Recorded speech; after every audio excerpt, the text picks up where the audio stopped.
share ka namin. Record. Record pa. Kaya yun! Nag-record pala. I'm sorry. Sige, record natin ng lecture. Sige. Bakit ka nagpunta doon? Oo nga. Ano akala mong gagawin ni... As if na may pakialam sa yung babae. Oo nga. Pakatanga mo talaga. Pakatanga mo!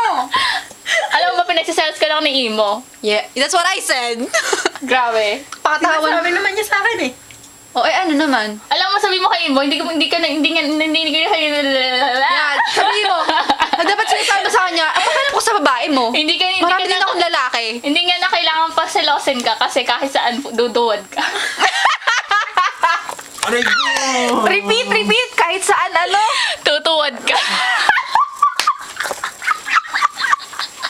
Basta siya. Nanginginig pa.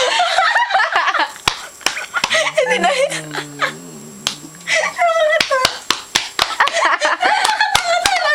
Bakit saan ka rin tanga? Ano yung sakit? Bakit daw yung laki? Training lang yan pagpunta mo ng army. Oo nga. Wala naman nangungurot Ow! yun. Puro lalaki dun. Baka maging bakla ka dun.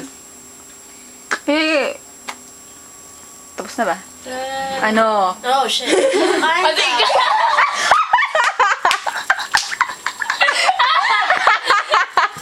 Nahulog niya kanina yung hulog ko. Nalalaman ko kasi masyado kang... Katangahan. Tangin na, narinig na mahulog ko. Thank you for touching me. Anong feeling ng nahulog? Napakatanga, kaya ako nahulog kasi tatanga-tanga. Wala namang sumalo sa akin. Oh, Wala sumalo sa akin, parehas din sa love ko. Sabi ko sa kanya, sabi niya sa akin na tinext niya ako, sabi, hello, natututo nga akong natututo daw siya magmahal. Right? Sabi ko, gusto mo bang turuan kita? Tapos sabi niya, if you have time. Kasi nga, di ba, like, we both don't have time for each other.